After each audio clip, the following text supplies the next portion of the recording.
Ladies and gentlemen, welcome. I'm Kelly Merkel with Americans for Prosperity. Joining me today is Annette Olson, our Deputy Director for our State of Wisconsin chapter. In addition, we have Congressman Tom Tiffany of Wisconsin 7. Sir, welcome to the conversation. It's good to join you, Kelly. Thank you. Let's dive right in. First of all, we know inflation is at a 40-year high. It is costing more for Americans across the nation, but also in Wisconsin 7, to put food on the table, to put gas in their cars. How did we get here, sir? And what's the plan? How are we getting out of here? I think there's two big causes. What I talk to people regularly about is one is the deficit spending that's been going on. President Biden was warned in regards to the American Recovery Plan that this is going to lead to inflation.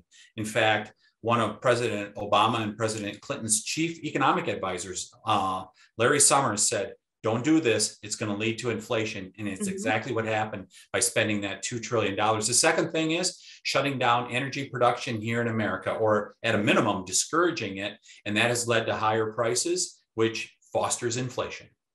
Absolutely. Annette. Yes, thanks, Congressman Tiffany, for joining us too. It's exciting to have you with us. You are my congressman, so I'm really excited that we're having this conversation. So, I mean, gas is really at the top of everybody's mind right now.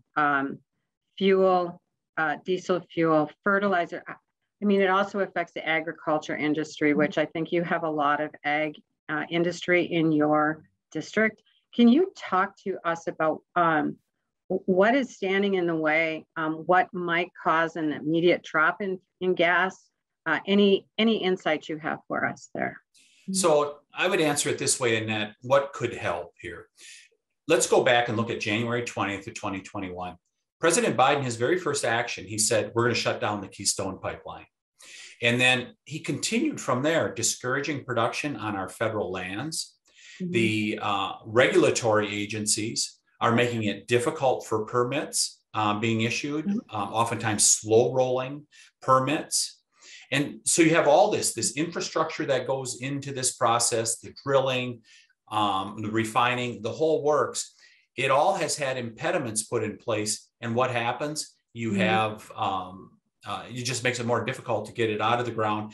And the other thing that is not as well publicized is that the regulatory agencies for, like the Securities and Exchange Commission, they've made it clear to banks and others that we don't want you lending to these companies that produce fossil fuels, that give us our energy independence. So you have all of that that's going on that's discouraging energy production, energy freedom here in America. What do? We reverse course. It's not complicated.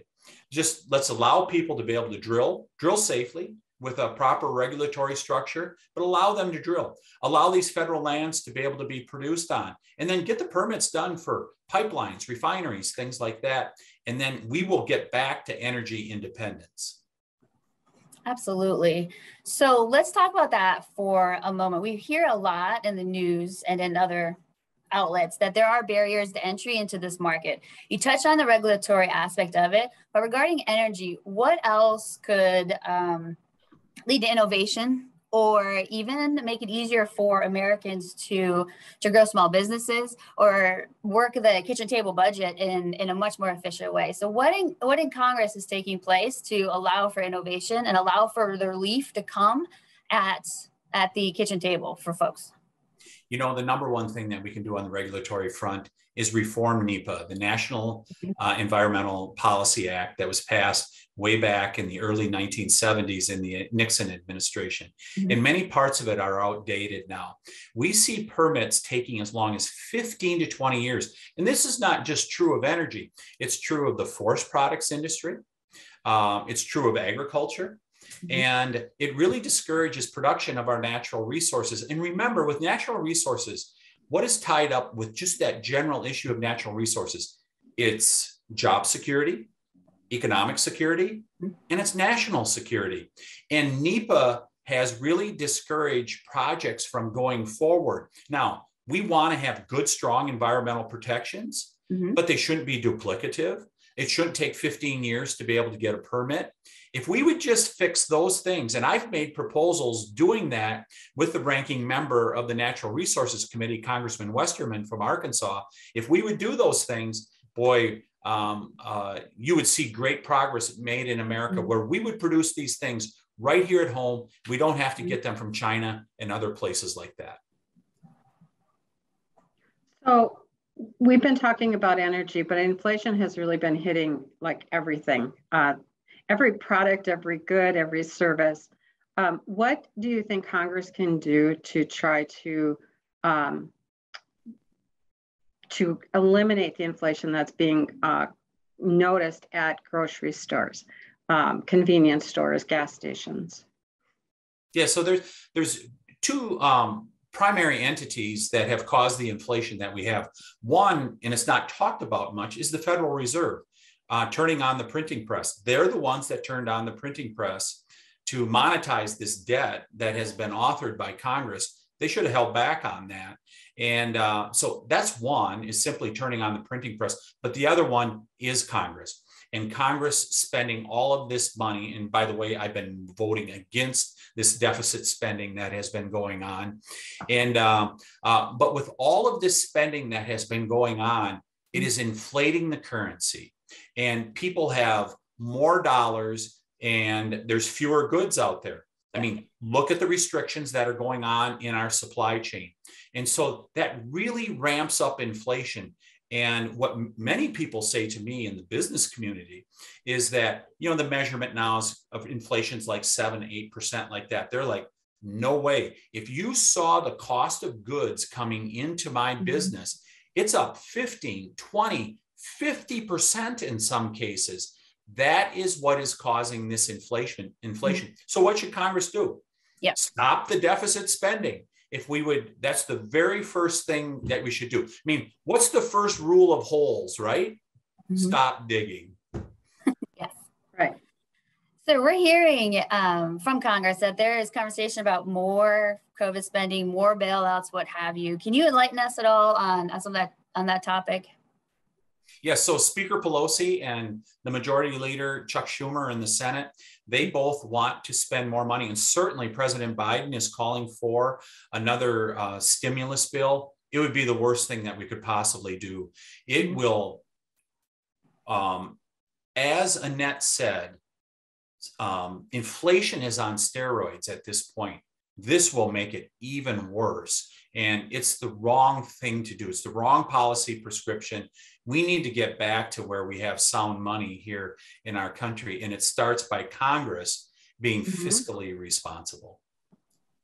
Absolutely. Ladies and gentlemen, sorry, Annette, but I was just going to mention, we're with Americans for Prosperity. We have 35 chapter states. It's a good time to mention, if you want to get involved, you can go to the chat and there'll be a link. And in that link is a 2-minute survey that you can answer the questions to, and you can join our team. So if you want to get up every day and you want to fight for freedom alongside Annette Olson, alongside of Tom Tiffany, then feel free to fill that out and join us on our quest, on our mission to drive freedom across the nation. And that being said, sir, where do people find you? What kind of issues do you deal with? What do you hear across Wisconsin 7 when you're out talking to your constituents? So yeah, people are talking about inflation. It was mentioned earlier, fertilizer. We have a heavy agricultural sector in the 7th Congressional District, and farmers are all talking about the cost of fertilizer. Some are talking about not putting as much fertilizer on the ground this year because they simply can't afford it and they can't get a return on their investment. And that really jeopardizes our food supply. You know, President Biden commented about really being concerned about the food supply. And I believe he's correct in talking about that, especially with the war that's going on in the Ukraine, because they are an exporter of agricultural products like wheat. And why would we do this why would we not seek energy independence, bring down the cost of energy, which is so critical for producing things like fertilizer, when we could be having food shortages?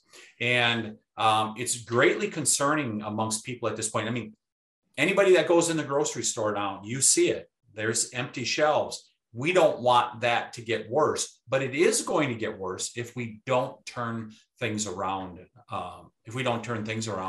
Both in Congress as well as in state legislatures. Absolutely. So at Americans for Prosperity, we have been fighting the good fight and trying to educate people on what is happening around the country, especially in your district, Congressman.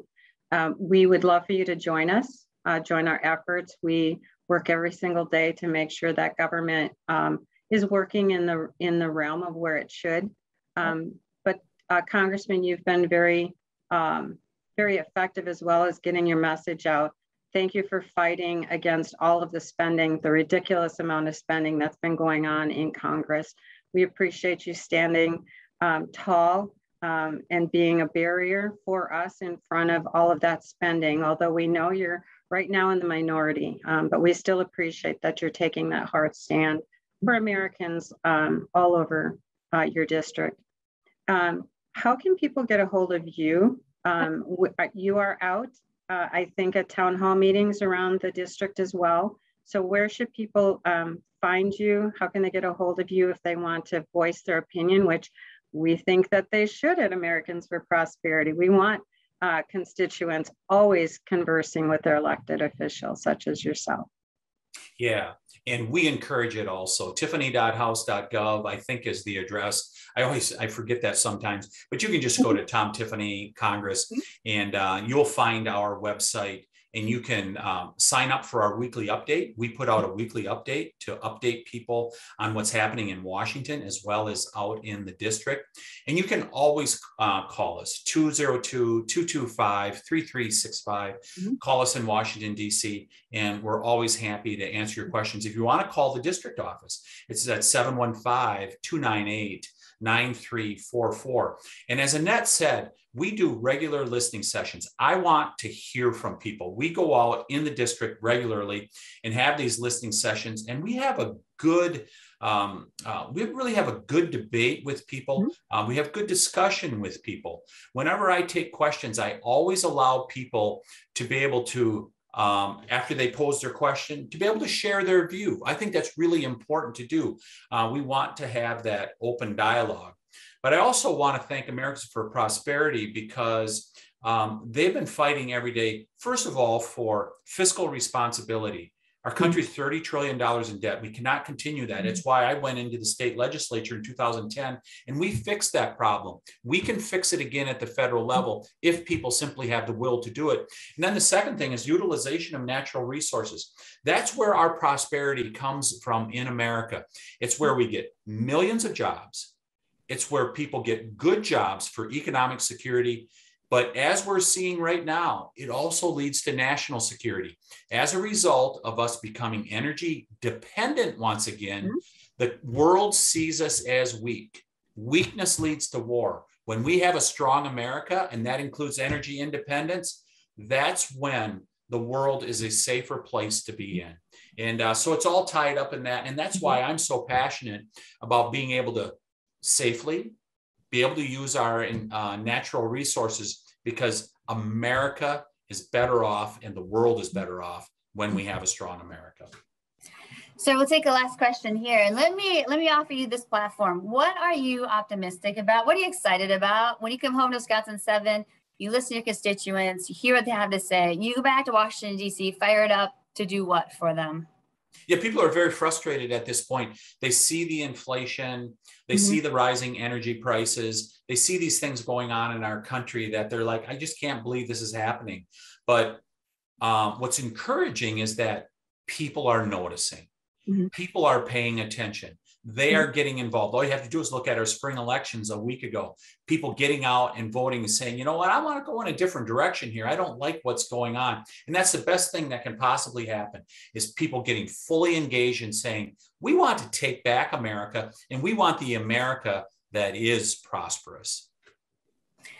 Ladies and gentlemen, thank you for joining us. Congressman, thank you for joining us. If you want to get involved, please go to the chat and just click on the link in there to join AFP and our grassroots fight. And also reach out to Tom Tiffany directly. His staff is willing and able and excited to work with you and to help out where they can. Thank you so much for your time, sir. Annette, take care, everybody.